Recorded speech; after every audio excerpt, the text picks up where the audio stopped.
Thank you for tuning in to the one and only Georgina's Stripping the Dipping. You're joined by your usual co-host, Denzel Clarkson, aka Chocolate Superman. Do you wish to be entertained? Do you wish to be enlightened? Do you wish to be infused with all things and everything F1 business, culture, and lifestyle? Well, ladies and gentlemen, welcome to our show, Vincenzo Landino. Vincenzo, sir, how's it going? I I, want to I wanted to yell out like, "Are you not entertained?" That's really I wanted to do that too. oh, that was fantastic. Oh, Great thank you, intro. man. Thank you so much, sir. Honestly, I love it. And thank you as well for joining us today on the platform today as well, Vincenzo. Could you just tell us how you're doing and also give our listeners at home a synopsis of what you do in relation to our beautiful F1 world? Yeah, doing fantastic here. I'm in sunny South Florida at the moment. Just a few weeks away from the Miami GP, and Ooh. excited. Will not be going. I have a newborn. She's 9 days old as of yesterday. Today, I don't know. She's young.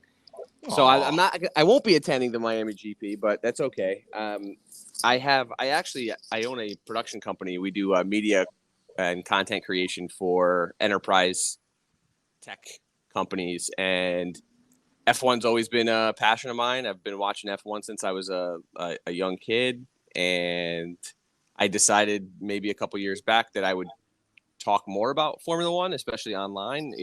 With this is really before the massive popularity of it, but that kind of paid off because of all the popularity, and now it's like if you're talking about F1, you are one of many, but I think the people that are doing good work like yourselves are standing out, and they're able to differentiate the good content from just kind of like everything else out there, the noise. Me personally in Formula One, I have a newsletter. It's called The Qualifier, and I focus on F1, kind of the business and media side of Formula One. So a lot of TV data, social media numbers, like how using social media, how TV is helping really grow the sport a little bit more, and I focus a little bit on that. Some of the lifestyle and culture stuff as well. Been really trying to work down that road, but really, yeah, just an independent pundit, so to speak. And yeah, that's what I'm doing in F1 is pretty much that. And I use my Twitter like a sword. Well, I think you touched on some really great things there, Vincenzo. And absolutely, with F1, it's become an ever-growing sport. We've seen from year in, year out that it's continued to grow in numbers and its appeal across the world, of course. And just another massive shout out to you as well in relation to the work that you're doing with with the newsletter. You're super active with it.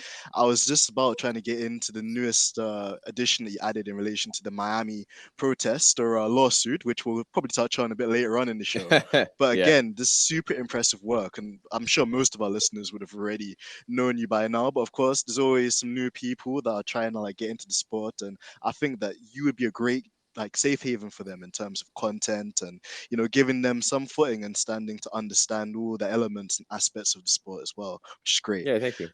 So that kind of leads us into the first question in more of the business side of Formula One. We know that money makes the world go round, and F1's an example of that. And we know that all the teams, in a way, have to try and make money to try and sustain their longevity in the sport. But how is it that teams actually earn their revenue when it comes to, some of the costs and expenses that they have? And also, how does Liberty Media and also FOM like earn money through the teams or tracks and sales of merchandise and stuff like that too? Yeah, I mean the teams is fairly simple. It's all fairly simple if we keep it at high level. The teams, you are more successful. The success breeds more money, really. So the reason why you have teams like a Mercedes that's loaded with great sponsors is because they've had a lot of success. Sponsors want to be associated with winning teams, winning brands. There's a reason why Williams has a hard time finding sponsors. Haas has a hard time finding sponsors. I'm not saying there's nobody that will sponsor them. Williams had Duracell, that was great, but there's not much more on the Williams car or associated with the Williams brand. You have Lavazza Coffee. I think they have a Cronus. I'm trying to think of the others right off the top of my head. I don't have it in front of me, but they don't have a ton, right? And that's it. I don't want to say it's by design because it's not, but that's what's the word I'm looking for? That's kind of the luck of the draw. You perform poorly on the track, and you get less money from sponsorship revenue. Ferrari had a great, Mission Winnow. They want to jump back in now, and they made a deal to jump back in with Scuderia, and very likely because they just want to be associated with winning. So that's sponsorship is one of the biggest plays, and then you have your payouts. Your winning your constructor championships, your constructor positions. First place, second place, third place. So every place is millions and millions of dollars. The difference between, and I'm gonna probably not have the exact number in front of me, but the difference between, being able to, like last year, actually, perfect example, the money that was made between third in the constructors versus fourth in the constructors, Ferrari versus McLaren, that was a big battle because there's tens of millions of dollars at stake between that one single position.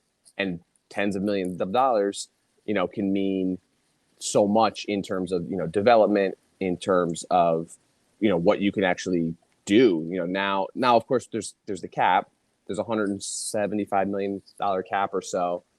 But still, you want to have more money to be able to do certain things. And so that's how the teams go. And I think your second question was really about Formula One and Liberty Media, which I think is even easier, or it's straightforward. Let's put it that way. It's straightforward. You've got money from broadcasting, TV commercial rights, that kind of thing. You've got advertising or sponsors, partners. You've got race promotion fees or hosting fees. And then they make their own investments or merchandising and all that kind of stuff. So globally, you're looking at television contracts upwards of 600 million. And that's right now. That is not what it will be, because as these rights deals start to expire, they're going to get bigger. So, for example, in the United States, the deal that ESPN has for broadcasting Formula One is somewhere to the tune of about $5 million a year, which is absolutely nothing. The Formula One, Liberty Media has said, the CEO of Liberty Media, Greg Maffei, he's actually said that when this new deal comes up, they will be looking at somewhere in the range of 75 million or more a year.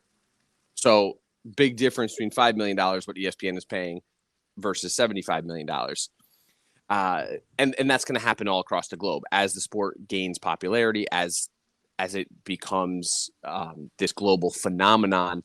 The rights deals are going to be massive. There has been talk of getting these broadcast deals into the range of what football, soccer, calcio, whatever you want to call it, into that range of deals, which are massive, hundreds of millions of dollars, billions of dollars contracts. So Formula One is on track, or on pace. Like, that's where they want to go with it. Then you have things like race sanctioning fees. The number that I have in my head or the most recent number that I think is available was somewhere around 650 million or 655 million, I believe, for sanctioning fees from, tracks. And the average number was somewhere around 30 to 31 million per track that pays just to host a GP or track. I say, the group that is purchasing for, to have a race. So you're thinking, think about 30 million. So each new race, we hear, Formula One, they want to add 30, up to 30 races. Of course they do. It's $30 million a pop. Imagine if they can make $1 billion just from race sanctioning revenue. Like, that's the trajectory of that. Monaco pays less. If Monaco pays at all, I'm not even 100% sure on Monaco. Sometimes I've heard they don't pay. Others say that they pay very little. I don't actually know. The deal there, again, if the sport continues to grow in popularity, you have a position where F1 now can command a much higher sanctioning fee. So let's just say it was 30 million in 2016 or 2017. You could be at a point where those sanctioning fees are 50 million, which would also take away from other, potential locations like, areas that don't have as much money. That's why you're seeing a race in Miami, but are we realistic in Kyalami if they don't have the money?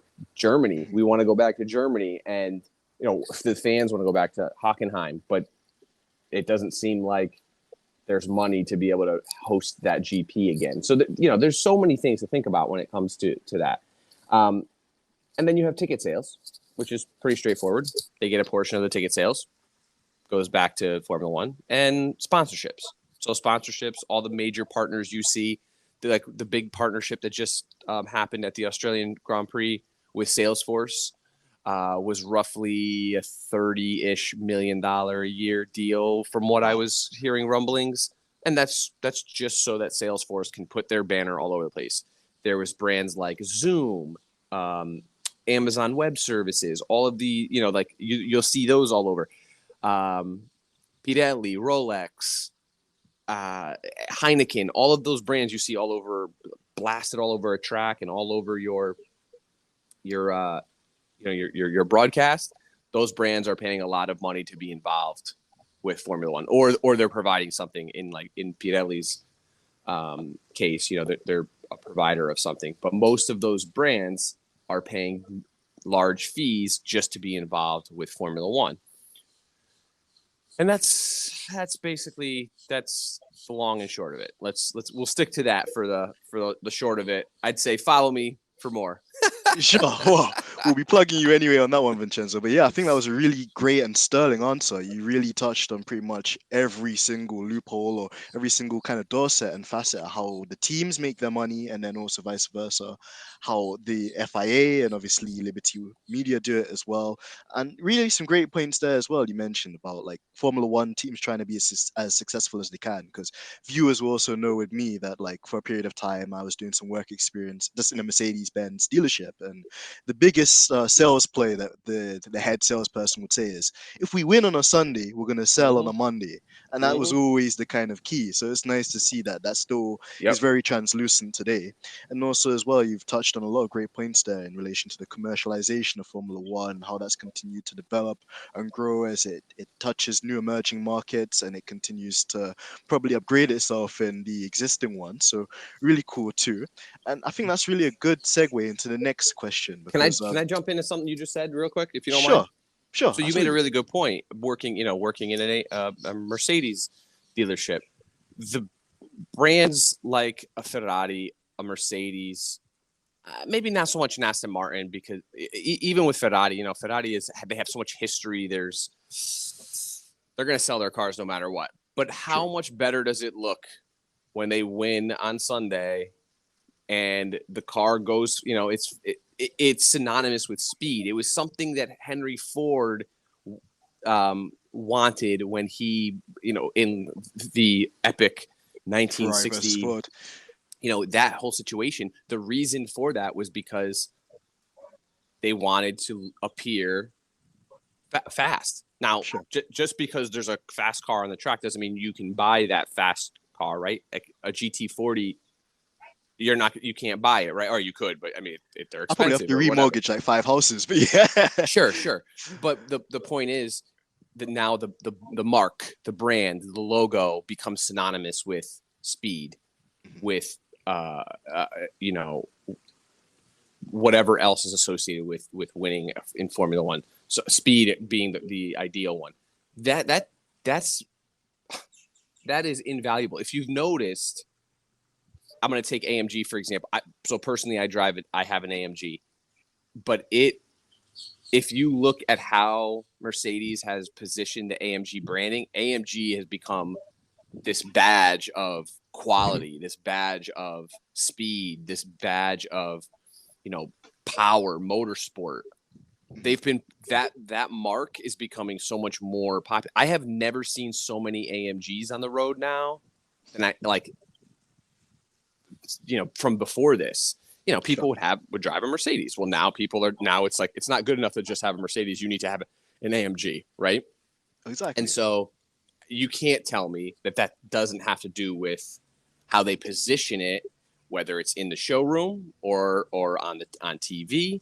But it's because of what's going. Like, even if you don't watch Formula One, you're affected by it, by the way these brands are now marketing to you.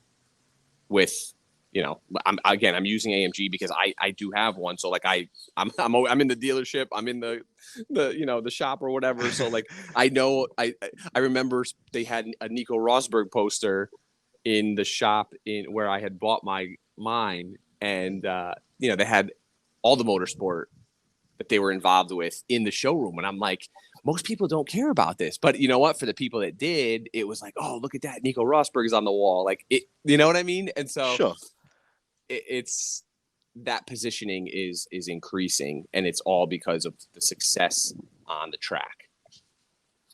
Definitely, I agree with you. I definitely think there is a correlation between obviously the performance you have on the track and then making that wider appeal as well in terms of the product that you sell just to the normal consumers, like us, Mm-hmm. the people on our side. So absolutely, I agree with you on that, 110%.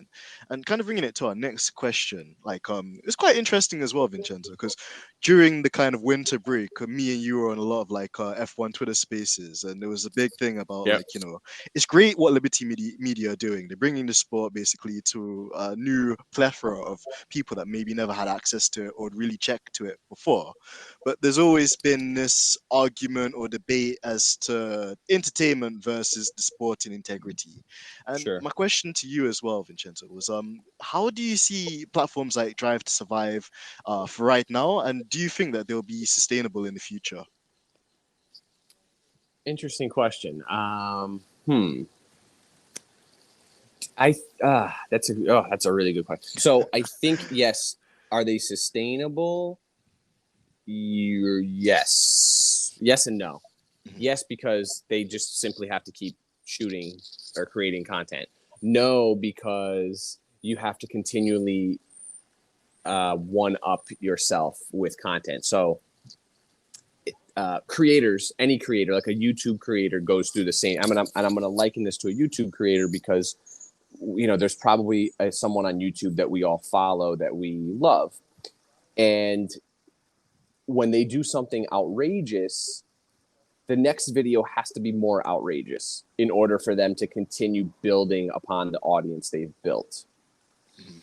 I'm sure you can see where I'm going with this. Sure, Drive to Survive only has to get more outrageous in its current in the current format.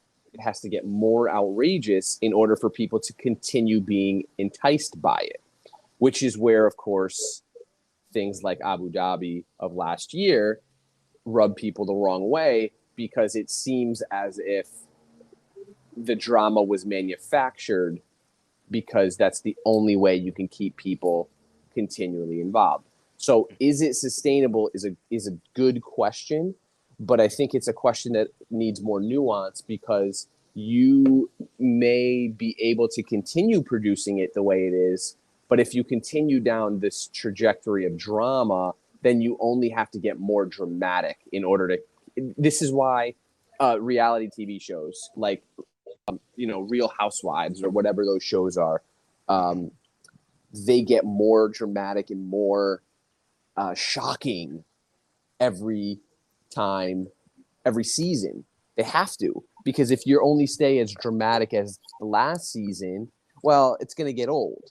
And so the same thing with Drive to Survive. It's no different, where you are actually having to find a way to make things dramatic, chop up lines from different races and make them seem like they were said at certain times. But we're talking about a real sport that has other implications. Let's take gambling implications, for example. If people are betting on sports, betting is a massive business. Well, if you are now manufacturing drama, you're also now affecting normal people's livelihoods, right? Like that's a potential, but also Sure. just fans of the sport. Well, you know, if you're manufacturing a race like many people believe happened at the end of the year last year, I am one of those that believes it was. I don't believe it was necessarily manufactured, but I believe it was false. It was not done correctly. And that's because there's pressures that build up because of something like a Drive to Survive, where it's like, well, how do we keep this fresh and interesting? The season, let's take last year. The season didn't need any additional drama from Drive to Survive. It had plenty of drama on its own. So they didn't, Netflix, whoever, didn't need anything to happen other than what was going to happen.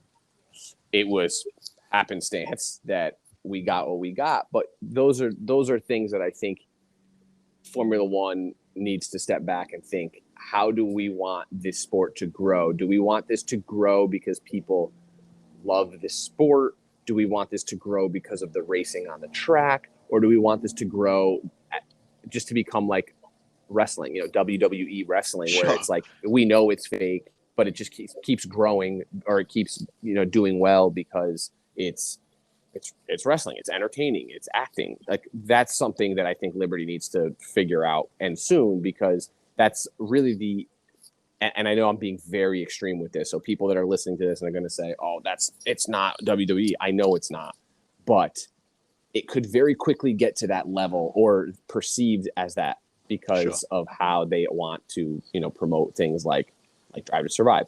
So that's why I say, yes, it's sustainable, and no, it's not sustainable, because there's so many things to look at when you see a production like that, and how it's become so ingrained into the culture of Formula One at this point. Drive to Survive is synonymous with Formula One to many people, not everybody, not people that have been fans of the sport for a long time, or people that have never watched it.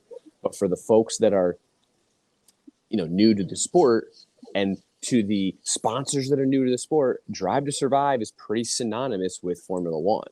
Mm-hmm. So now it becomes a conversation where it's like, we need to really look into ourselves and say, what exactly are we doing with this? So I think they will. I think there's already talks that Liberty or Formula One is going to talk to the drivers and kind of have a sit down with drivers and Netflix and really figure out the drama portion. But again, pressures and money make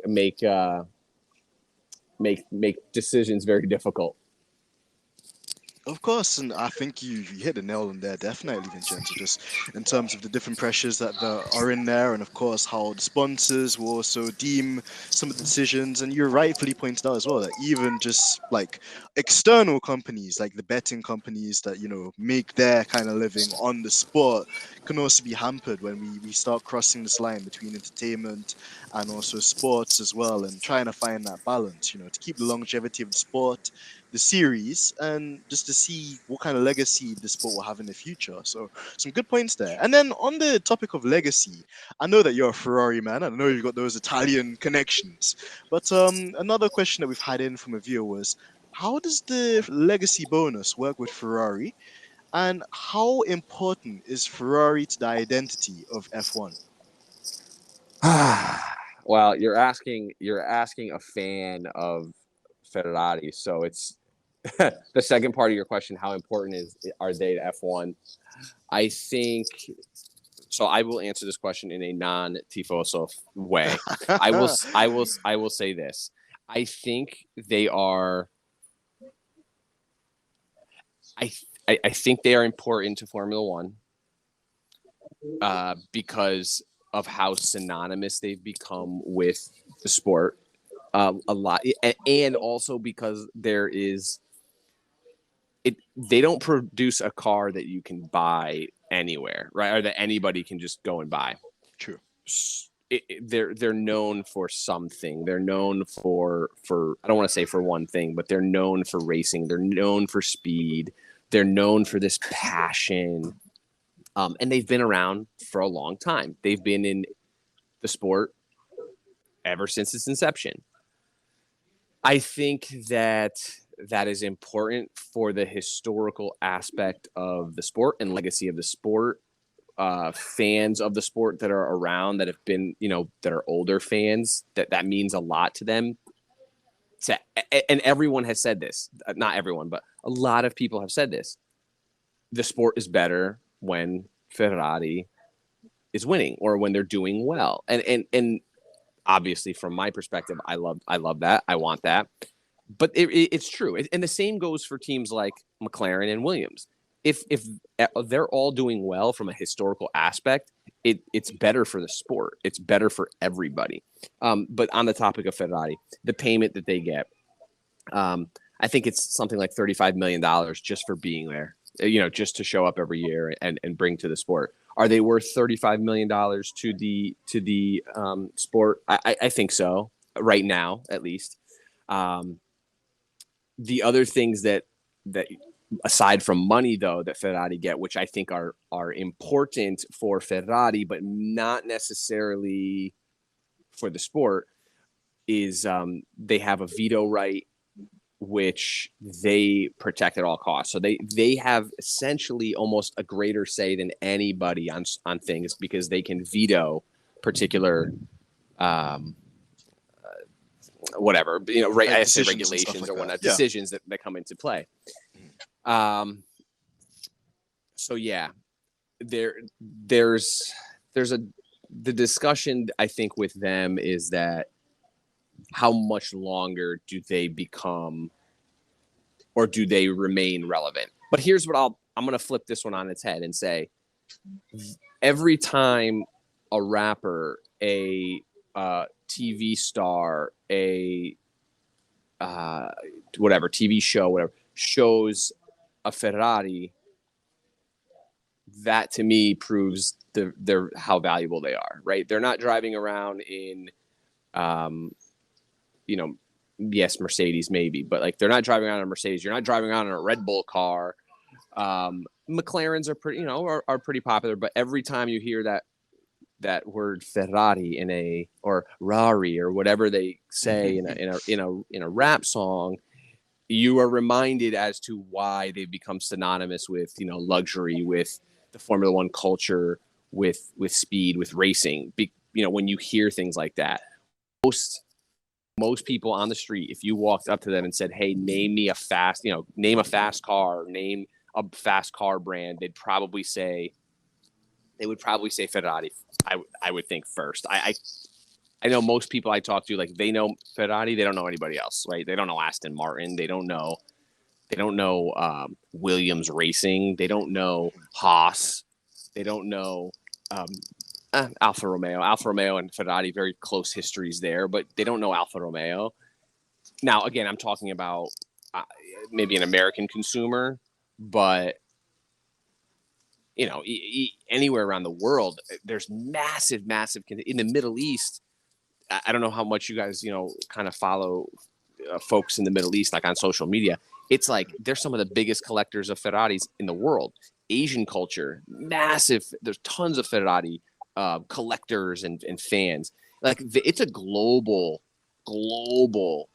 fandom, and it's not even just a fandom. I mean, these are people that traditionally Formula One has wanted around their sport, very rich people that have the means to go to races, that have the ability to spend money on things, potentially sponsor. So like, I just think when you look at all of that, Ferrari becomes pretty monumental and pretty pivotal to what Formula One is trying to achieve. Now, going forward, if they're trying to change that perspective of what Formula One culture and lifestyle is, that it's not only this exclusive elite club, then that could change. But I think as of right now, that's not a team that you want out of the sport. I think They would instantly devalue a lot of what, if Ferrari, and listen, Ferrari, they are, they're the number one culprits when it comes to threatening to leave the sport. They know their position within the sport.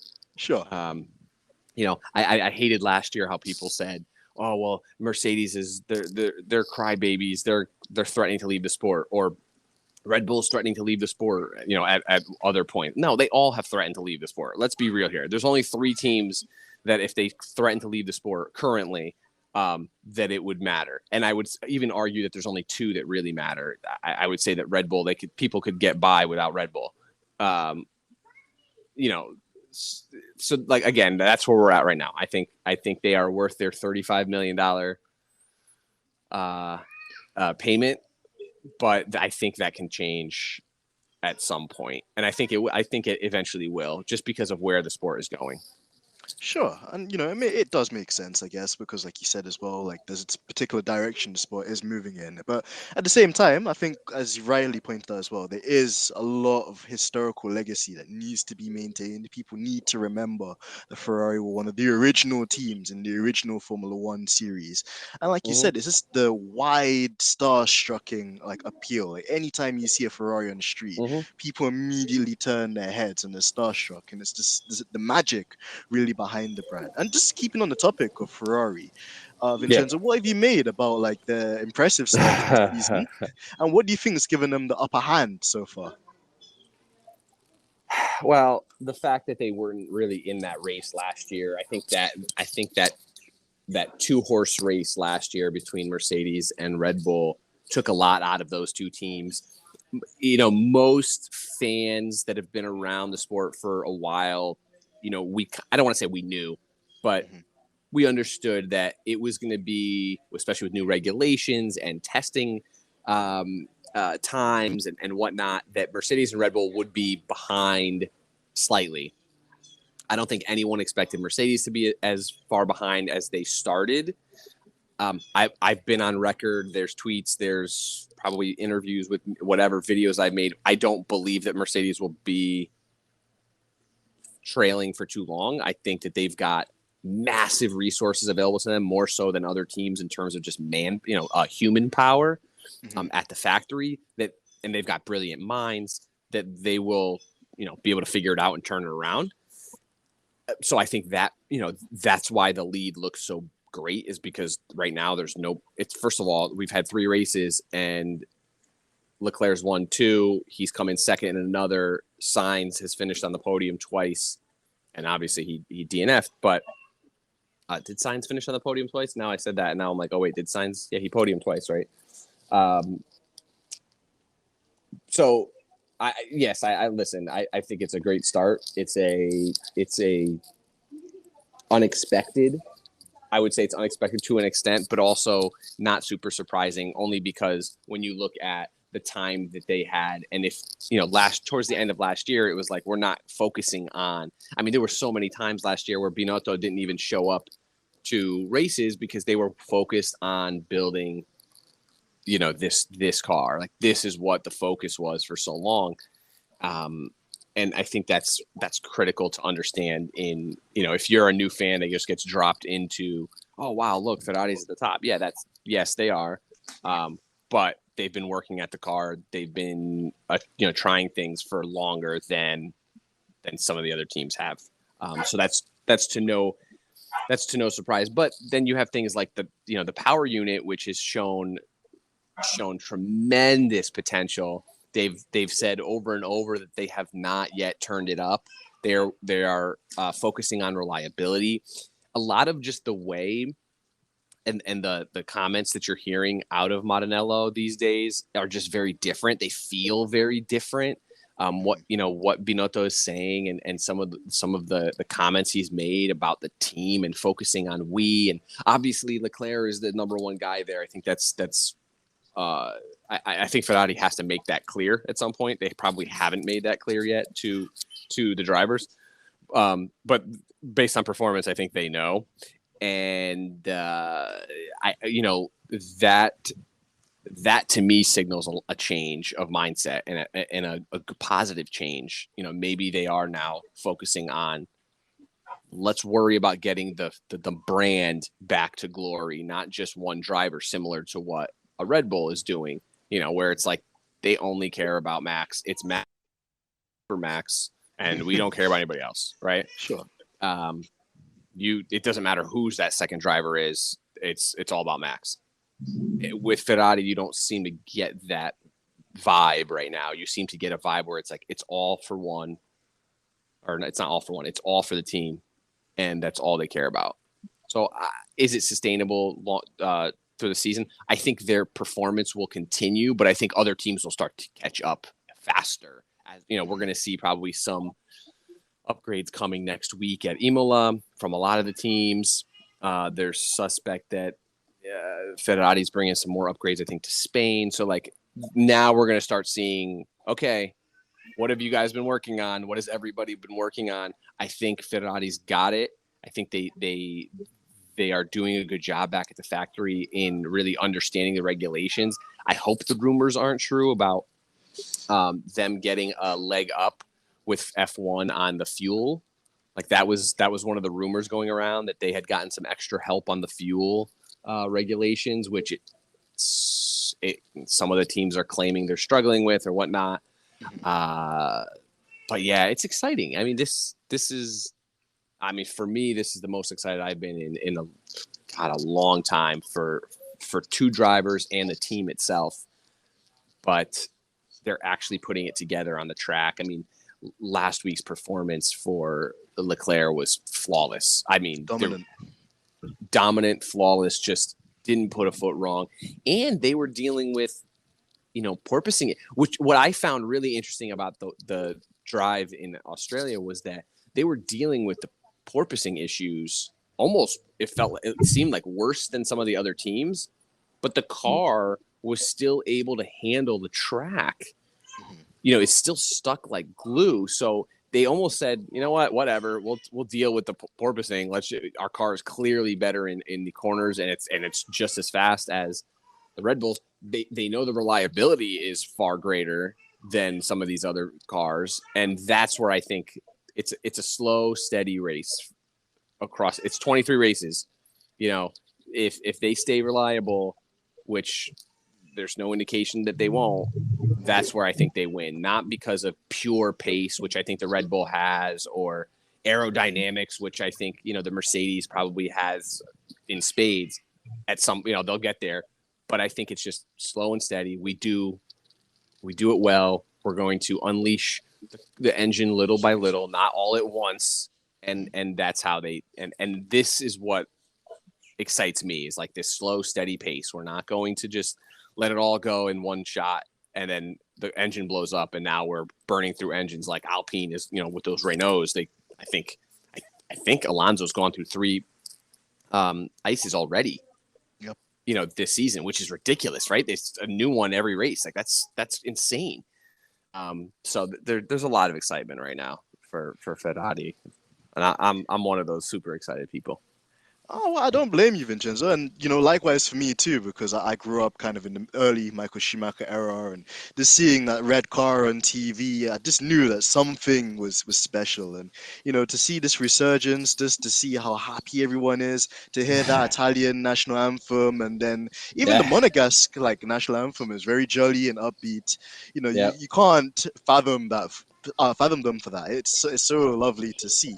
And really kind is. of exactly, and also kind of to circle on the point that we brought on earlier, but just to kind of dig into it a bit deeper.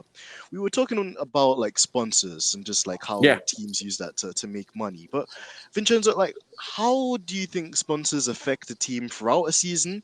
And we know that cash is king, but sometimes is it the case that a sponsor can have an adverse effect on a team, such as Mercedes with the Kingspan deal last year, or Aramco with Aston Martin, or even the very comical Haas with Rich Energy, as we all know and love? Yeah, I think you do have, sponsors can affect, depending on how much a team affords a sponsor a say, right? So let's take a case like Haas and the Earl Colley situation, which I think Drive to Survive did a really good job showing how difficult it was for Gunther Steiner to deal with the Earl Colley and the Mazepins. I don't think many people realize how difficult that was for Gunther, because it's easy to say from a fan perspective, oh, well, come on, just get rid of them, or just do this, or just do that. But, then you realize what Gunther's dealing with, and it's, hey, here's the source of income for your team to operate. And he's saying switch chassis for the drivers, or he's saying, well, my son's not getting a fair, he's not getting as much engineering as the other, as Schumacher. Well, so yeah, sponsors could have a very adverse effect on a team if they allow them to, or if, again, you're not successful, like you're not successful. You rely on one or two big sponsors to bring in the money, and then they're going to have their say. Well, okay, well, now you'll never get successful that way, right? You're never going to go from from Haas to a Mercedes by allowing your sponsors to dictate what you do. Now, kind of the other, I think, side of your question, meaning reputation. Of course, reputation is a big factor. And I'll say this, it's a money business. Running these teams, any sport, but, in Formula One specifically, running these teams is cash intensive. It takes a lot of money to make these things happen. Turning down a sponsor, let's just say a crypto sponsor, because of some potential, maybe some red flags. I don't know, whatever it might be. Environmental, it uses so much power to mine a Bitcoin, whatever. Those are some of the common things you hear from people. Well, okay, so like you could be leaving a lot of money on the table, and that money could help you develop a better car, which would give you more success, which makes you more appealing to a sponsor the next time you need a sponsor.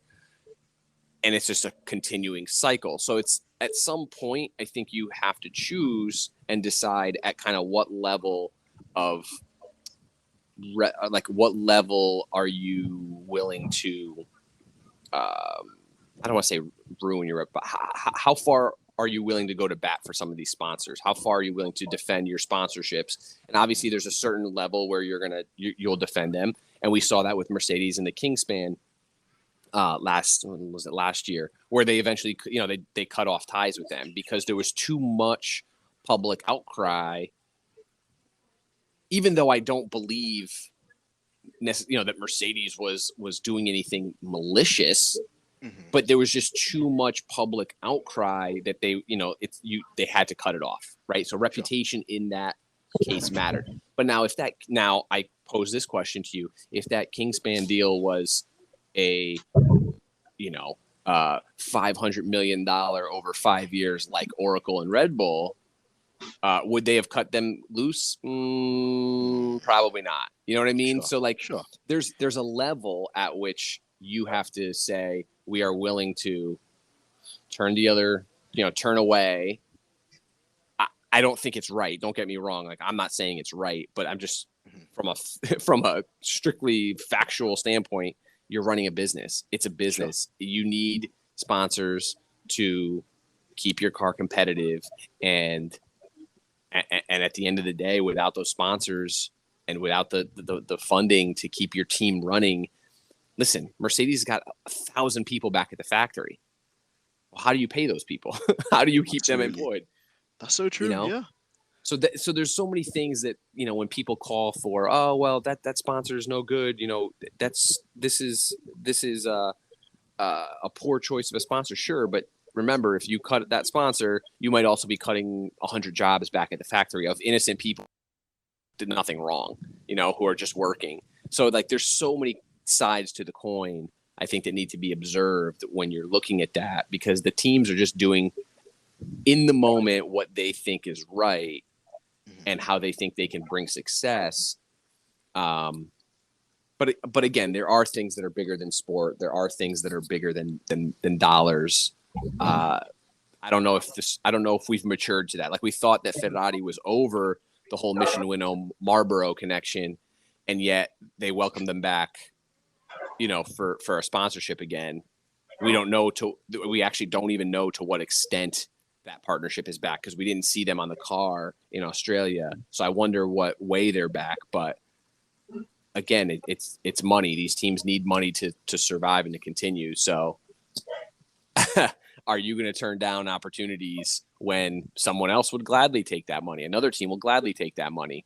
Sure. I don't know. No, it's a really great talking points there, and like you said as well, And I I think want to even this.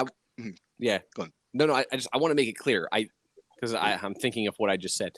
I don't believe it's right. I just Sure. think it's the way things work.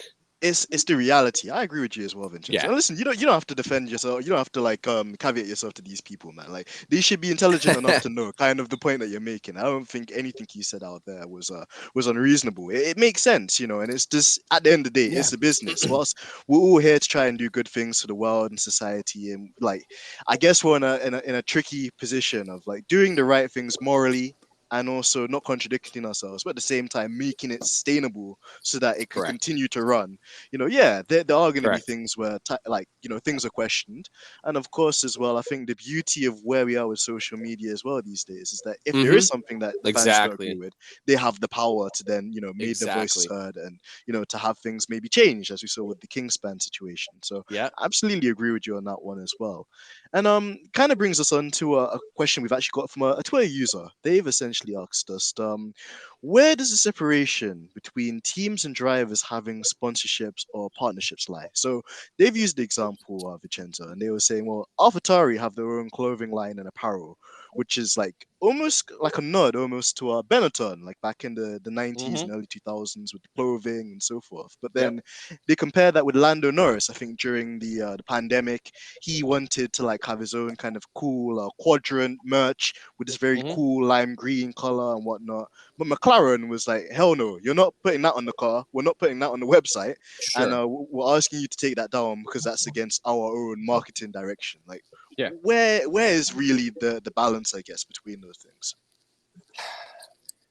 Well, I mean, AlphaTauri itself is just, that's the team, right? So it's a little bit different than say Lando having his own brand, because then if Lando has his own brand, well, then we have to put Daniel's brand on the thing. If Daniel has a brand that he wants to support, you got to remember too, these drivers have a lot of opportunities for sponsorship. So you could realistically, someone like a Lando, who's doing a very good job of creating his own brand outside of Formula One and driving. Same thing with Lewis, right? Lewis has a tremendous marketing without even trying. He doesn't even have to try. And Lando's doing a great job of actively trying and actively doing things. It's different from the team's directive because number one, all right, think of it this way. And I'm going to go back to being like a YouTuber, because I think this is, a lot of people can kind of understand the creator mindset or like an influencer mindset. Imagine being an influencer and a brand, a company offers you $5,000 to do a post and you do it. But then imagine another company coming to you and saying, hey, we want to post, but we're going to give you a free trip to wherever. Let's see, something that's worth $5,000. I don't know, a free trip to Italy. Oh, okay, of course, yeah, I'll do it for free. Well, now you've just diluted your brand, and you've also diluted the value of a partnership with you, because now the next time a brand approaches you and they're going to say, well, I'm not paying you $5,000 anymore because you're willing to stick anybody on your, you're willing to associate with any brand that gives you something, right? That's throwing something at you. Well, you know what? I'll give you $2,000 and I'll give you a plane ticket. Okay. What's a plane ticket cost? Let's say $500 US dollars. Okay. So now you've just devalued that sponsorship by half just because you're doing things for free. So I think it's very similar with teams and drivers. And I don't know if I'm answering this person's questions exactly. I'm answering it the way I think in my head it makes sense. Yeah. And so it would devalue what a team is trying to do and the price that a team is willing to pull from, for sponsorship. Also, the drivers are getting paid. So the drivers aren't doing this for free. So if you're making let's say $15 million a year to drive the car, you're getting a payment from the team to do that. You are an employee essentially. Now Sure. that's very, very, very simple terms, but you're our employee. I wouldn't expect the company I worked for to necessarily say, oh, if you bring in, if you have your own sponsor, we'll slap that on our website, right? Or somebody you've worked with, we're going to slap that on our website. Like that doesn't make sense. You know what I mean? I'm an employee. So I think there is a line there between what the drivers have in terms of personal like choices that they choose to make, personal connections, personal partnerships that they make. I think the beauty of it too is the fact that they can make those personal partnerships. And the nice thing is that they are allowed to an extent to show those off maybe on a helmet or on their own social media, but it doesn't get conflated with the team's direction. Sure. Right. So they're allowed to operate separately. If that kind of answers the question. No, I think it know. definitely does, Vincenzo, because like I think a good example to caveat what you said there as well is like maybe Aston Martin and the fact that, they're very, you could say, conservative brand, and there's a very kind of niche clientele and market they have. But then on the flip side, you've got Sebastian Vettel, which is known for being quite a humanitarian. He's got Sure. like a unique helmet with the Ukraine kind of messaging as well, with what's going on in the world, and like Elton John lyrics or John Lennon lyrics on the side of his helmet too. And like you said, it's that like balance, I guess, of you still want to stay true to your roots and obviously your clientele, and you don't want to basically go too overboard with like over plastering the car with all kinds of sponsors. Exactly. And you just hit the nail on the head. You get to a point where you can't cover a car in nothing but sponsors. It would, first of all, it looks foolish. Second of all, you devalue everything you're doing. So the teams that, and I'm not saying these cars are not full of logos. Believe me, they are. You see it. But imagine if now you were to add every single logo of every partner that each driver has. Now you're like, first of all, on the car, I think that's more of a bonus than anything, right? True. On the track, if I throw a Lando quadrant thing on the car in a spot where you can barely see it anyway, you're never going to see it on the race. You're going to see it in pictures, press pictures afterwards. Okay, big deal. He can go and get more. He could get more play just putting it on his own social anyway. So it's kind of like one of those, what's the value of putting it on there? Also, we all know that there's weight involved too. I know that every little ounce, every little gram of weight matters. And so like, I'm sure there's something, even the paint weighs more, right? Like we see that teams are going with bare carbon because it's less weight than if they had to paint it. So like, I'm sure all of that comes into play too, if we really want to get technical, but I think purely from that perspective of not diluting what the brand is about is the easiest way to do it, to put it. Plus drivers come and go, man. Drivers, you're not necessarily, you may not be like Danny Rick might not be there next year. You know what I mean? So like now McLaren spent an entire year associating themselves with somebody for what benefit of their own? None. Sure. Yeah, absolutely. And there's so many different facets to it as well, which makes it, I guess, a really interesting question. So shout out to whoever that was that created that question as well. It's given us a lot of food for thought here. And also in terms of, I guess, another kind of interesting point you mentioned there as well, in terms of marketing. The next question, Vincenzo, is what's the coolest marketing strategy or PR kind of move you've seen by F1 team? Because man. An example I was going to use is I sim raced with like a Dutch teammate, and he was going on about like life in the Netherlands, and he's saying that Verstappen obviously has this sponsorship deal with a supermarket called Jumbo, or as they say, Jumbo. What the kind of idea between that was that every time a customer would go into the grocery to get their shopping, they would earn points, and then after like a amount of time, once they've accrued these points, they could trade them in and then get like a replica version of his like RB16 Red Bull. And again, Oh, like that's it's cool. pretty cool, like marketing play, to get customers to go to the store to spend the money. But then if Wow. they're Okay. a fan of Max, then they can obviously use those points or money they've invested to get something in return as well. So yeah, are there any kind of like marketing strategies and stuff like that you've seen? That I think on the line of Red Bull, this question, by the way, totally caught me off guard. I was not expecting this one. Not that it matters. I'm just trying now off the top of my head. But I think Red Bull in general, just they are a marketing company that happens to race, and they are a energy drink. You know what I mean? Like sure. everything they do is fascinating. Wow, cool marketing strategy. There's nothing I right now, right off the top of my head, that I'm like chomping at the bit about in terms of what you just went. My head immediately went to content, because I saw, as a content guy myself, as someone who produces content for brands and myself, I always look at cool content strategies. I think McLaren did something really cool last year around the USGP, where they and they do a lot of this kind of stuff, which I think is cool. But they invited two American fans who knew nothing about the sport, and they gave them like all access, and they followed them around in this very vlog style video, which was awesome. So you're seeing a lot more of that kind of thing. You're seeing the teams. I know Ferrari does it too, where they do like challenges with the drivers. McLaren does their unboxed. Like there's those types of things, which I think they're important because they're not these.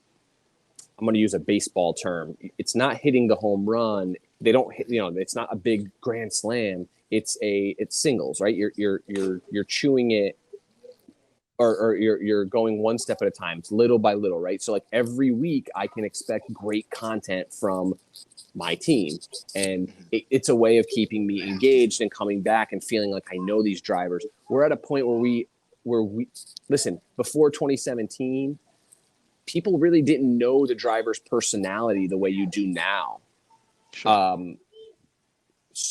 And I think that because of what we're blessed with being able to see on social media, with Liberty Media being a media company, we're getting more and more of that. So to me, it's always very cool to see how teams are doing, like how they're activating their marketing online. To me, that's the most, like, if there's one thing I would say is most fascinating, like to me, that's what's most fascinating to me. Being in the US and not being around a lot of stuff like that, like I would assume in Europe there's a lot more of those types of activations. Like here, I mean, growing up, I can't remember any cool activation at like a grocery store or a market. I don't remember any of that stuff with a Formula One team. You know what I mean? Like we just didn't have that. So that's why right off the top of my head, I'm sure if I did a little bit of research, I could find some cool things. But,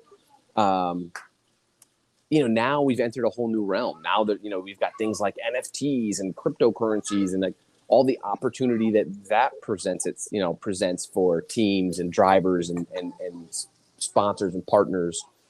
But I would say that me personally, I like the content that team putting out in terms of, keeping people hooked and keeping people kind of like wanting to know more about the team and the drivers. To me, that's really the coolest thing because of how different it is from years and years ago, where we did not have any access like that. You didn't know anything about these drivers really outside of them driving, right? Sure. Or press pictures and whatnot.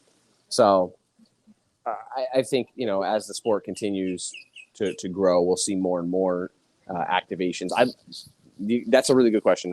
I now I want to go look it up, and I'm probably gonna do a whole article on it because this is actually really fascinating, and I'm sure there is some cool stuff. I know that like Richard Mille had just done something. They just actually made a watch based on Fernando Alonso's love of samurai culture. Okay. But like Wow. I don't know if but again, you're talking about a very expensive watch. There's only 75 of those watches available. Like that's not something like what you mentioned. So I don't know. Off the top of my head, I'm gonna have to go think about it. Sure, but again, Vinces, I wouldn't beat yourself up so hard on that one either, because it's just like you touched, like there's so many different facets and modes and different audiences. Even just as you were like speaking, I was thinking of another example where on the social kind of element, Mercedes have always said in the last recent years that they've wanted to try and like introduce F1 to like kids from different backgrounds when it comes to Mm, STEM subjects, so like yeah. science, technology, English, maths, blah blah blah. And they had this cool feature where like they invited these school kids to go into the Mercedes factory in Milton Keynes, and Lewis dressed up as like an old Oh, that professor was as yeah. one of the mechanics. So sure, you probably Yep. seen that one. And Hmm. yeah, just how like even just through like those mediums or those kind of like very funny but like relatable exercises, how they can capture new fans, and those kids they've got a story to remember for the rest of their lives. Like that's better than any other F1 related story I Yeah. could ever mention. So Yeah. No, that's. I mean, that's really cool, and I think the more teams see those types of opportunities, the more we're going to get stuff like that, right? They, you were talking, and I was thinking about like even just the way the admins, right, have they talk. true Uh, and the engage. the the admins of these social channels, and they're engaging and they're talking and they are posting memes, and like they are. It feels like the brand knows us, right? And I Sure. think that's so cool, right? That is such a cool aspect of what this whole thing, what Liberty Media is doing, and it's becoming more real. It's becoming more relatable, and it's more fun, right? So yeah. Anyway, No, it's so true, and like it's so like wide encompassing as well. And yeah, like you said, you mentioned, like we could probably spend an entire episode just kind of on that element of the sport yeah, too. So it's so cool. But then in other hot news, Vincenzo, what have you made of just the situation with the Miami Grand Prix and like a looming lawsuit with the native residents in the area? And for those people that yeah. live under a rock or they haven't really kept up with the current affairs, could you explain like what's really going on stateside with this? So I think it's a absolute nothing. Mm, Nothing's going to happen from it. But for those that don't know, Miami Gardens is an area where the Hard Rock Stadium is, which is where the track is for Formula One. Now, Hard mhm. Rock Stadium, for those that don't know, is they host an American football team, the Miami Dolphins. So there's events there 8 times a year, mass events plus concerts. There's there's massive events there. Mhm. Miami Gardens residents are trying to file a lawsuit against Formula One, saying that the the noise coming from the track, from the cars, will cause severe harm and damage to the residents. Uh, Whatever, irreparable damage, whatever they're Mhm. saying, irreparable damage. They are trying to file, this lawsuit now. Just it's weeks before the race here, and the judge has already said, like, I'm gonna. Basically, what's happening is the permit hasn't even been granted yet by the city, which Mhm. a lot of people are like, well, how is there no permit yet? It's just the way permitting works. It doesn't mean anything really. The city's going to grant the permit. That's pretty much a non-start. It's going to happen, right? Sure. Mhm. The judge is saying, well, they haven't even issued the permit yet, so I'm not even going to. I don't want to hear this right this moment, because there's really nothing here. Like, they don't even have a permit yet, so we don't know. I think it's almost like a tongue-in-cheek type comment from the judge, but the whole story goes back to last July. Miami Gardens is also a predominantly black area of the city, Okay. and there was a civil lawsuit that they were trying to file against Formula One, saying that the race track, or the event itself, will cause so much distress on a black area of the city that and I don't want to say racist, because that word gets thrown around too much, but essentially, like, it's harming a single population. Sure. And that was dismissed. It was like non-starter. They didn't even. They were like, no, this is, you guys are just looking for money, basically, or you know, the whoever the lawyer was there, you're just looking for something. So that was kind of thrown out. Now they're coming back again and trying to put a different spin on it. Somebody's basically, what's happening is, goes back to what we were talking about earlier. The sport is getting really popular. There's a lot of money being thrown around. It's the crypto.com Miami GP. We know crypto.com is spending millions of dollars in, you know, investing in sports, including Formula One.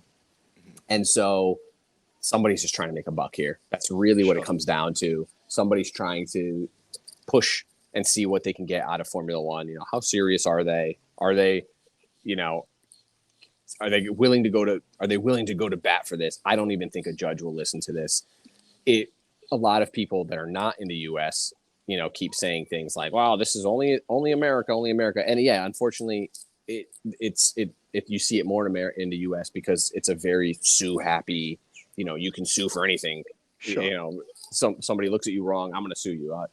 And I don't think that's only the United States, because situations similar to this have happened in other tracks around the world. This is not the first place.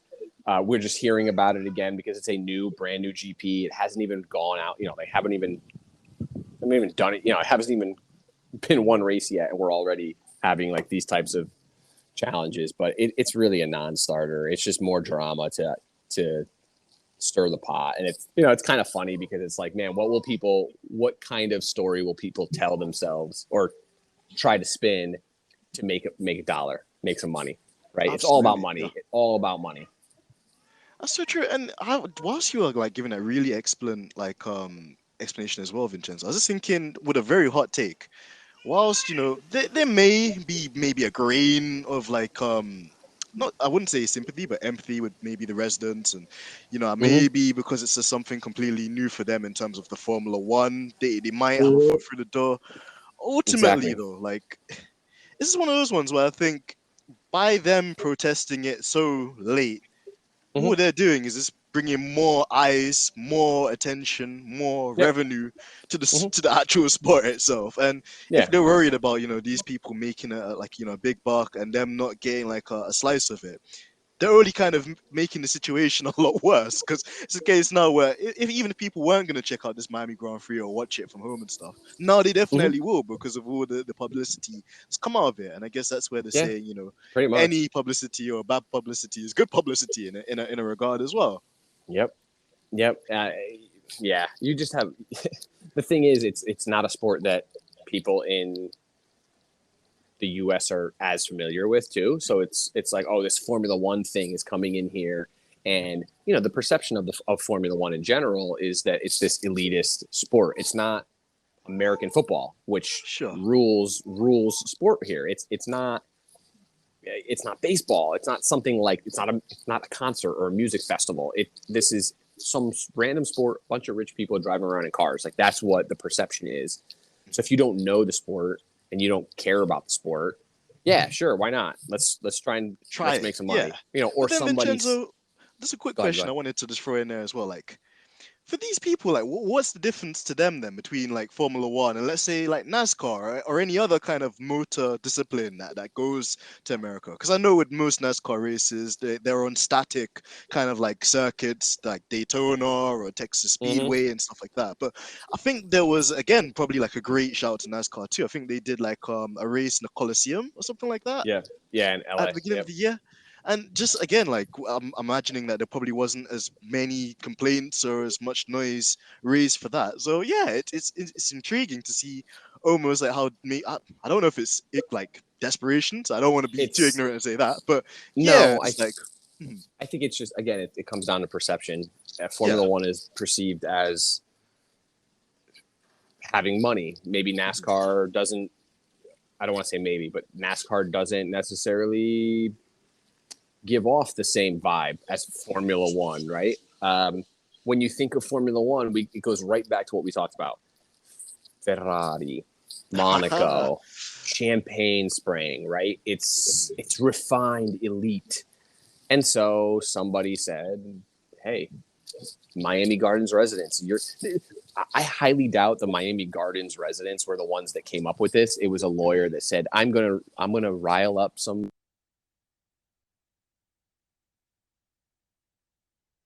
here.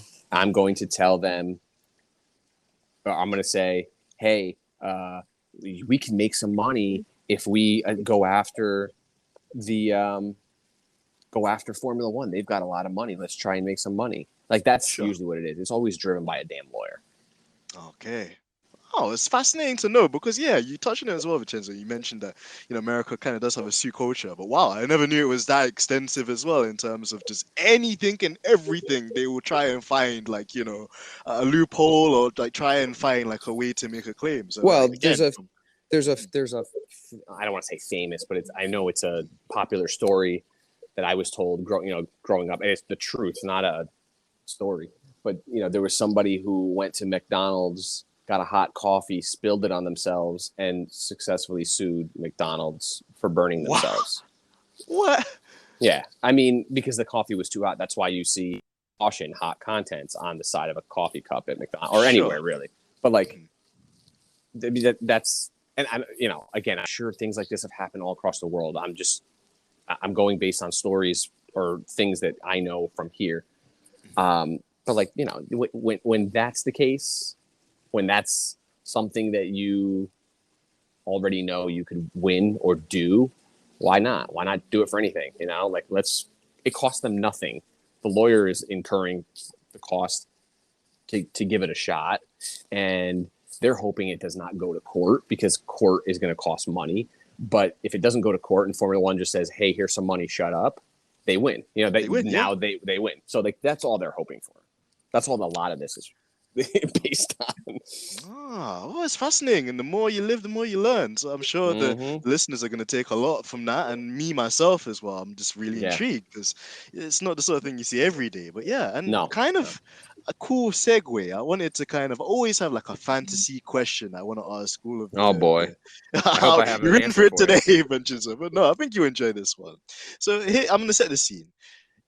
Vincenzo, you've hit the lick. You've got like an amazing business that's done really well. You're in the billions, and like Stefano Domenicali, like a fellow Italian, comes to you and he says, Vincenzo, I'd like you to help me organize your own Grand Prix. Oh, jeez. Where would you hold it?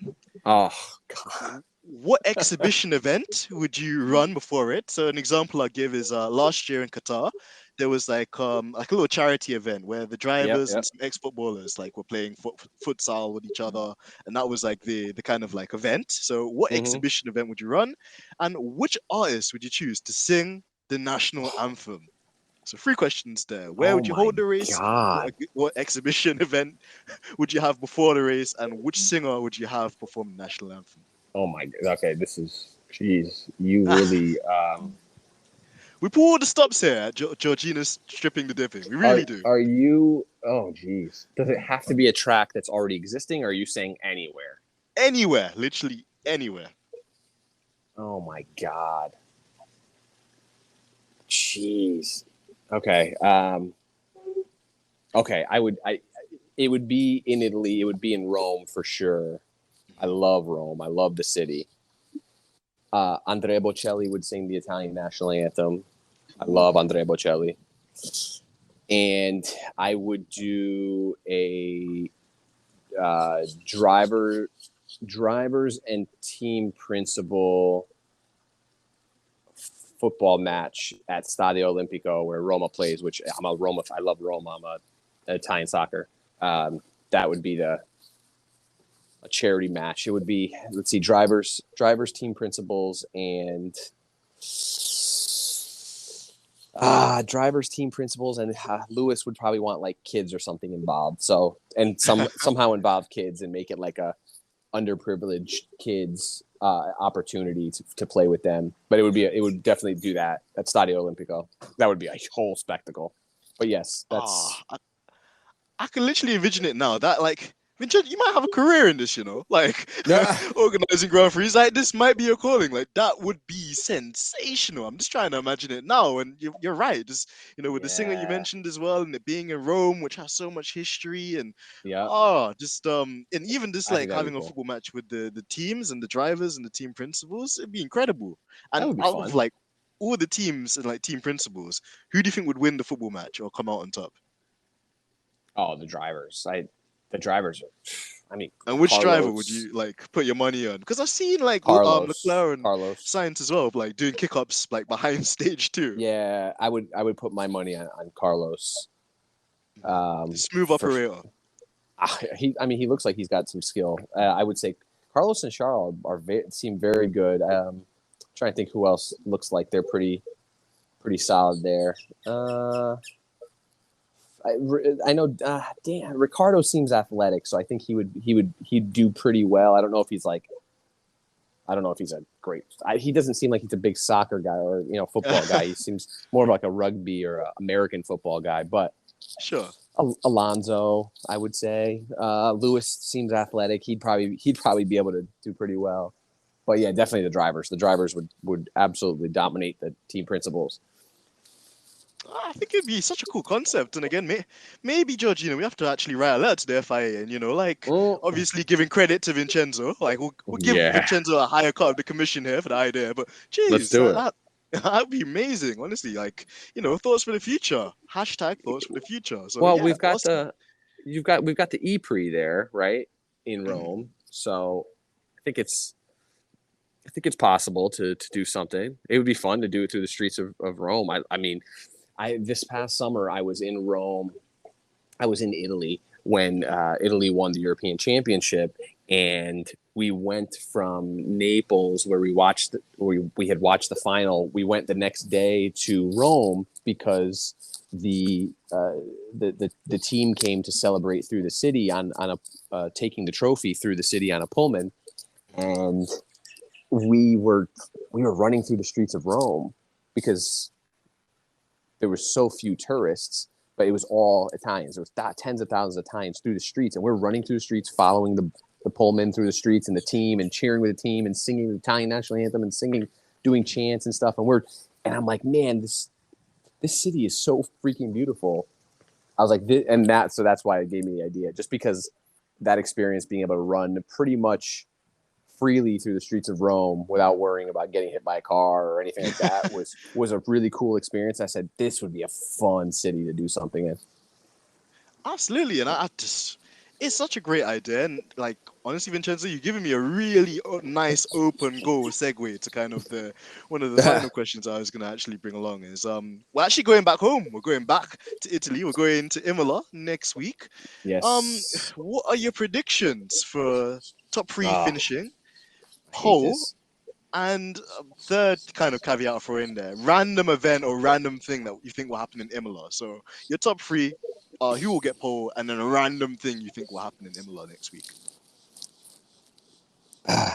I'm not a gambler. I don't like to gamble. I don't like to bet. I never like to put my team on a pedestal, but I think Charles Drive was just so good last week, and the car seems to be really, really good. If they bring the upgrade that's supposedly helping them with the porpoising, I think the car could be even more dominant. So I'm going to say we'll see Charles on pole again.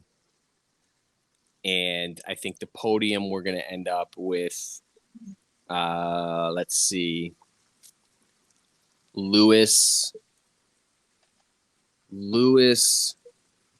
Carlos, and Charles on the podium.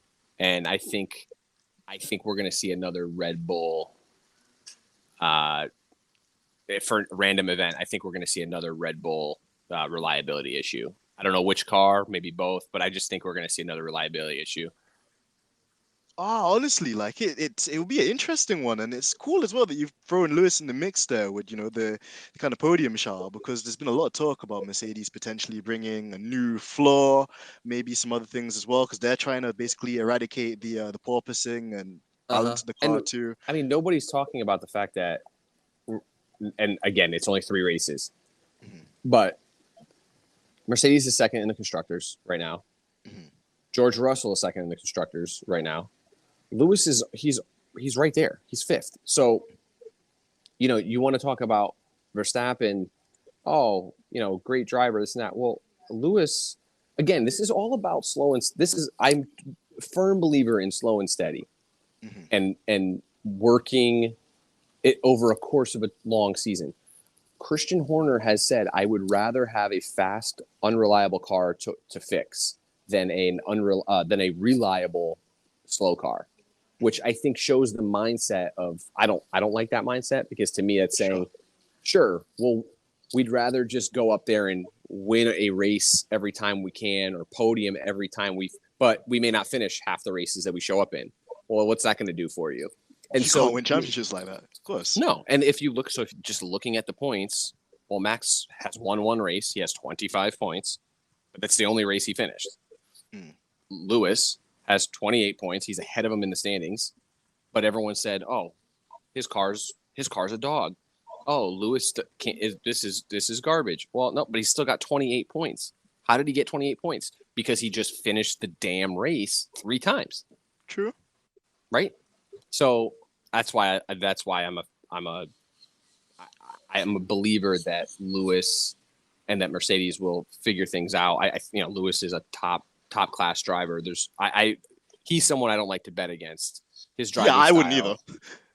Yeah, his driving style. Max, I'm willing to bet against, because with Max, I think you have a 50% chance of being right. He's either going to win or he's going to do something stupid. Right. It's true.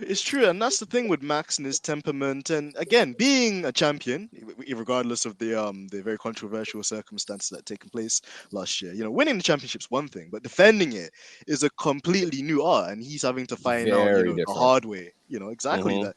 You have to actually, try and get the team to work with you rather than like slamming them and slating the engine. You actually have to try and galvanize the entire team together. And even in the toughest moments, try and keep your head up and keep the morale up. At the moment, it seems like there's a pointing match between him and Horner, and who's really going to take responsibility for that. And whilst they're doing that, like you rightfully said, Mercedes are just minding their own business. They're just trying to make the minor amendments they can every single time. And you're seeing that it's paying off for them, because they're not far us, as you rightfully pointed out as well. So great shout, and definitely I agree with you on that insight too. You're spot on with the fact that defending a title is not easy. It's arguably more difficult than chasing for one. And that's not to take away from Max at all, because I believe Max is a very good driver. But it's arguably much harder to be able to have to defend the mental state you have to be in to defend a title. Lewis has to deal for 7 years. You're dealing with, is he really this good? Is it just the car?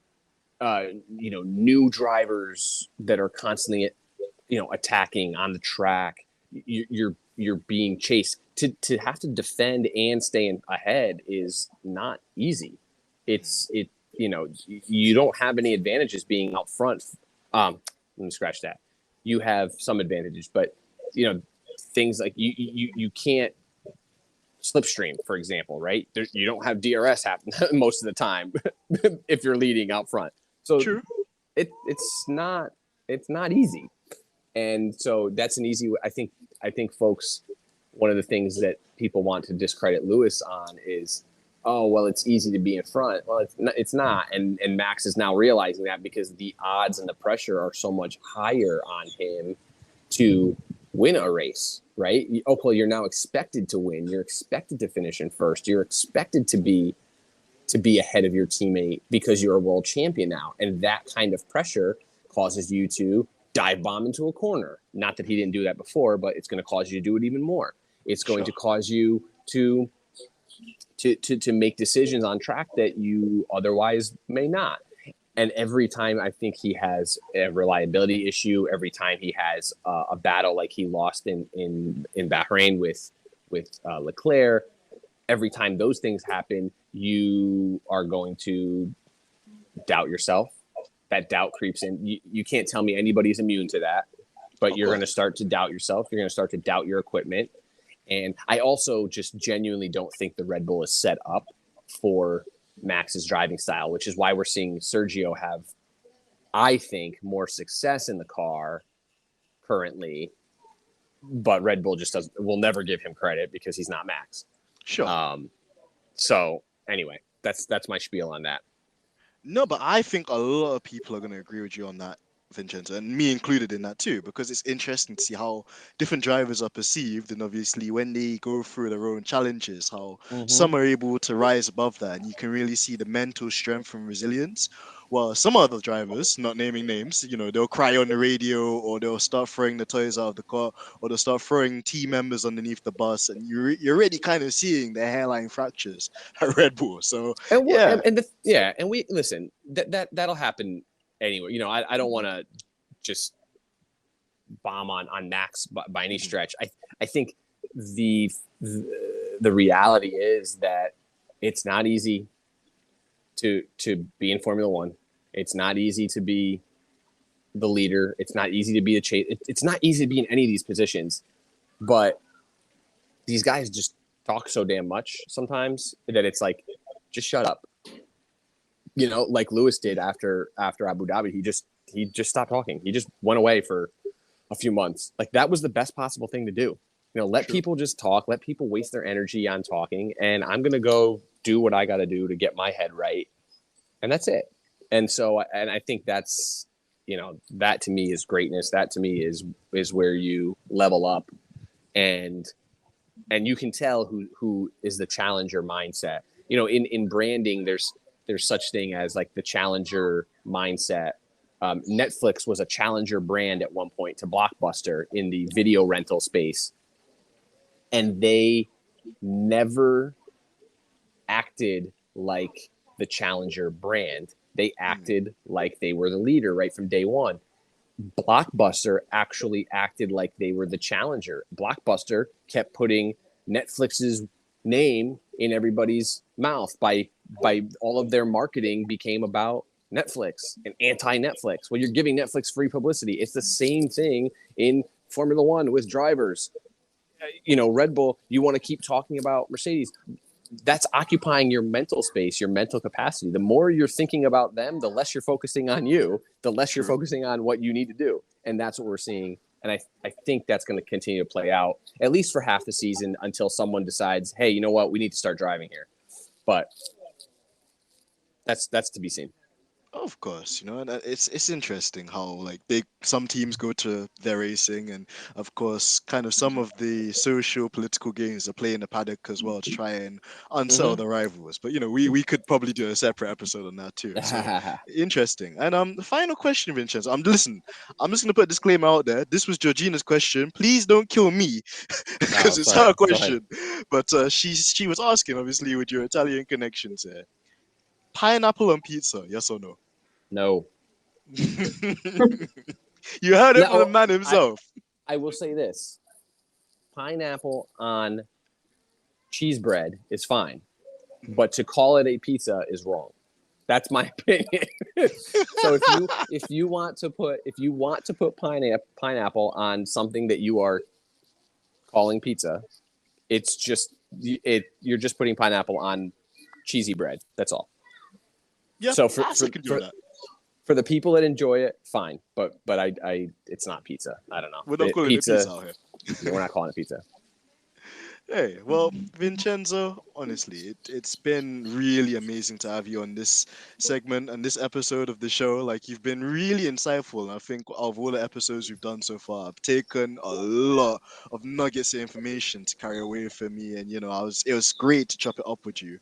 Where can they find you? Number one, have you got any projects that you're looking forward to? Number two, and number three, just again, massive thank you, for your time, and we're looking forward to bringing you again in the future. Well, thank you for having me. This was fun. This was a fun Saturday morning, especially no race week, so it was nice. But Twitter's the best place to find me. That's where I'm most active. At Vincenzo Landino is my handle, and projects I'm working on. Right now I'm currently I'm trying to collaborate with a few folks on helping brands into Formula One.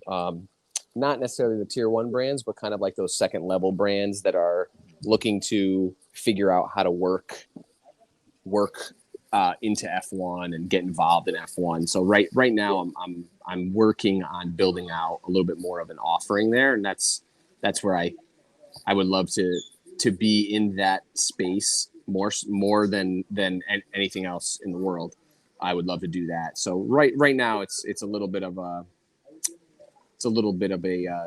discovery. I'm in a discovery mode with that, and we're figuring out, making some connections, being on shows like this. I'm so grateful because, it allows me to reach people that I may not know, and hopefully, can, we can work together and kind of help each other out. And so I'm definitely available to talk more. And like I said, on Twitter is the best place to reach me. I'm very responsive in my Twitter mentions. I'm very, very responsive. So DMs, whatever it might be.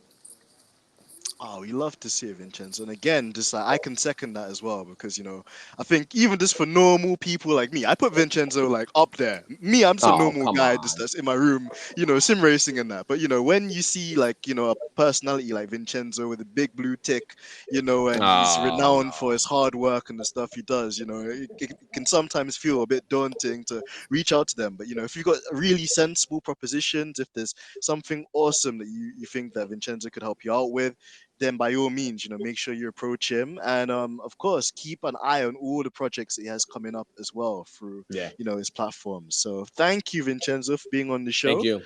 As Thank you for always, having me. it's a pleasure. We got to get you back later on in the year. Maybe we'll have a Monza episode. That'd be pretty cool. Yeah. Yeah. There we go. That would be a good time. So we'll definitely set that up closer to the time. But as always, listeners around the world, I hope that you are having a great weekend. If you're celebrating Easter, happy Easter. If you're fasting for Ramadan, have a great time, and use the time reflectively as well. And yeah, just to everybody, peace, love, and prosperity. And until next time, we'll catch you soon on Georgina's Stripping the Dipping. Take it easy.